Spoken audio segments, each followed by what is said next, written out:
2025 is on track for the most deaths and near deaths for children under DCYF supervision. Stay tuned.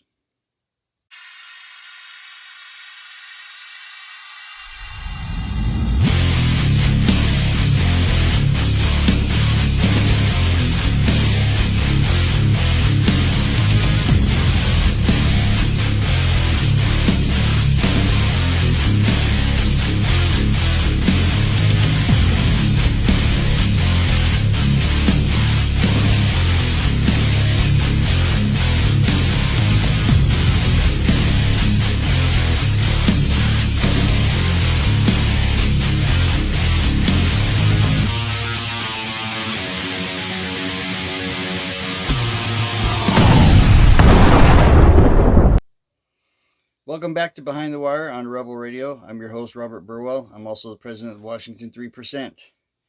And today we are talking about the Department of Children, Youth, and Families and their terrible track record that they have so far this year.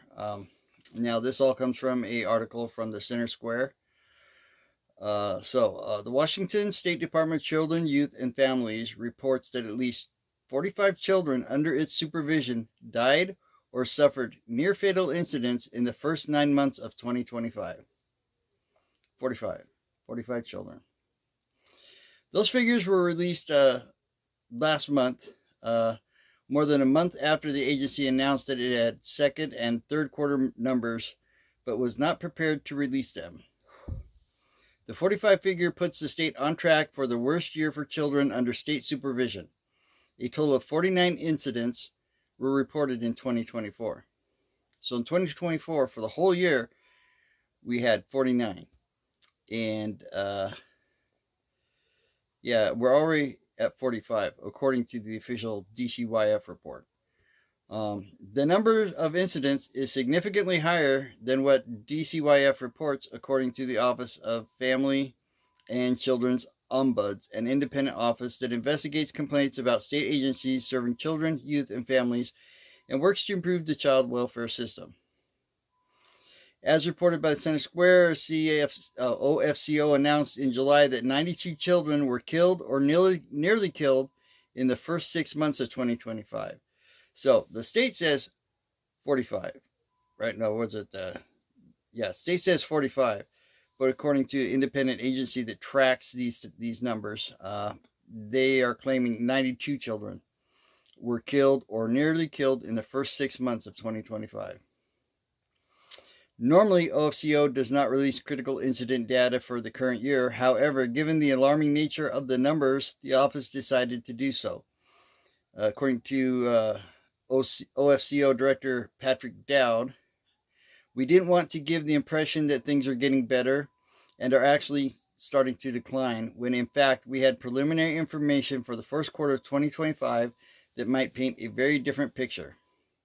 According to DCYF, 36 children under the agency supervision were killed or nearly killed in the first half of this year. Why are the figures from the two offices so different?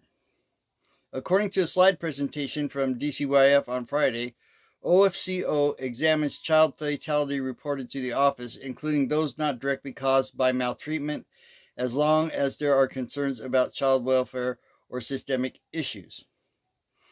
DCYF, however, is limited by statute, RCW 74.13.640, to reviewing only those child fatalities and near fatalities that are maltreatment related and where there was prior DCYF involvement within the 12 months preceding the incident. As reported by the Center Square, many DCYF critics and lawmakers pushing for change blame House Bill 1227, the Keeping Families Together Act, which took effect in 2023, for the rise in critical incidents. The law aims to reduce the number of children entering foster care by fundamentally changing how courts make decisions regarding removal. The law requires courts to weigh the potential short-term and long-term harms of removal against the risk of imminent physical harm to a child. It also prohibits poverty, homelessness, or disability alone from being the sole reason for removing a child from their home. During a July public hearing where OFCO announced the 92 critical incidents, Several members of the public urged DCYF to reverse course on the Keeping Families Together Act.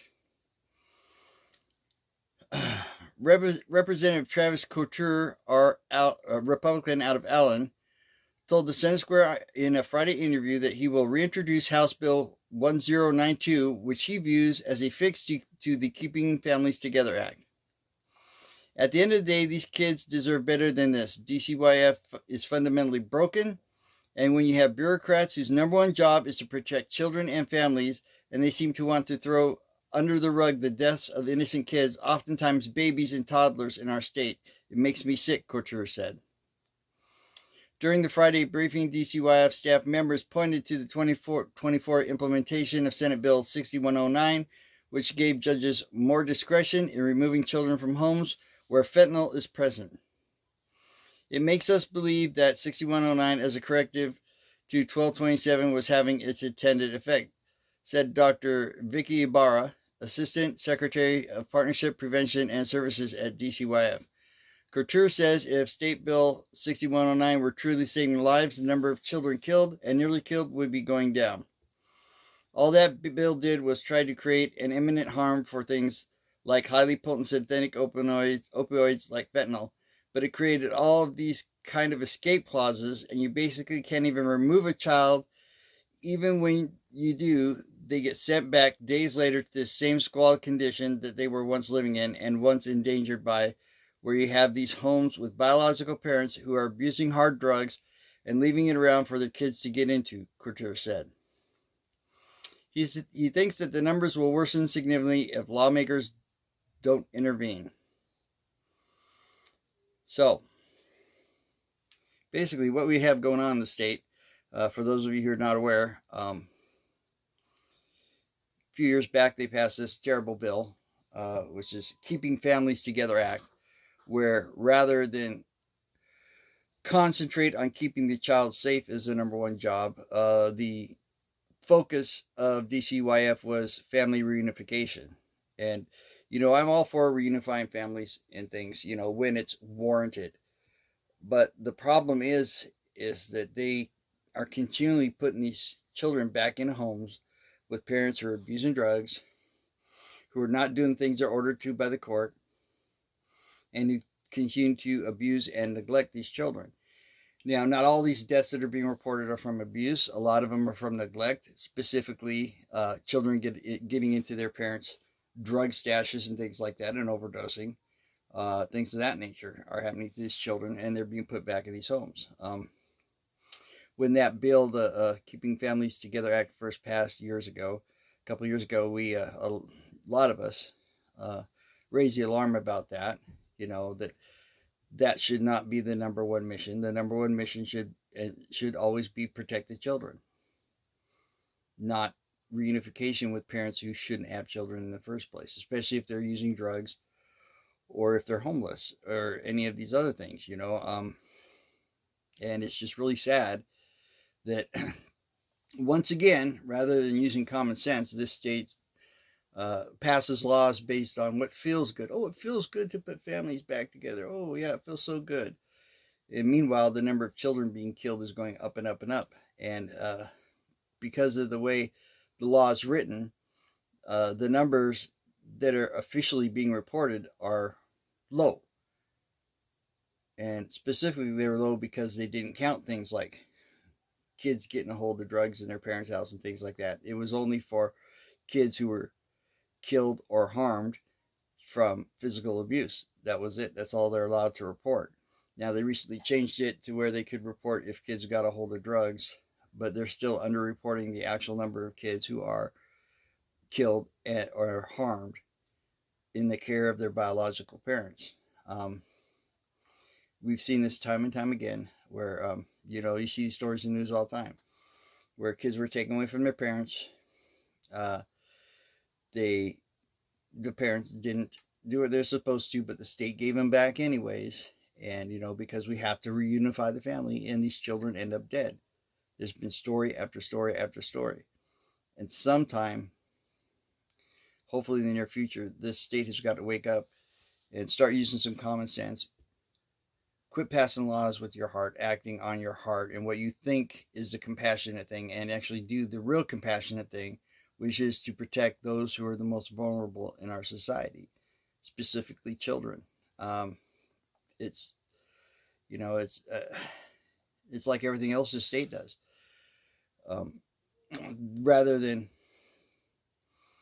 make laws or pass bills based on facts and statistics and just reality, they have these, I don't know if you want to call them fantasies of the perfect world, and they try to pass their laws based on what makes them feel good rather than what makes sense or what matches the reality that's out there and the data that's available. They don't pass laws on that. They pass it because they think they're being compassionate. They feel good about themselves because we're putting these families back together. No, you're sending kids to their deaths. That's what you're doing. And 96 kids killed or injured by their biological parents the first 6 months of first 6 months of this year is completely unacceptable. And something needs to be done about that. We need to quit passing laws based on what you think feels good and pass laws based on what's really happening out there.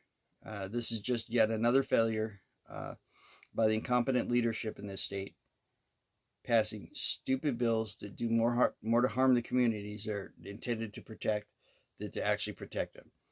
I mean, it's just like the stupid, bills they passed against police being able to pursue criminals and all these other things, tying their hands so that crime went up, right?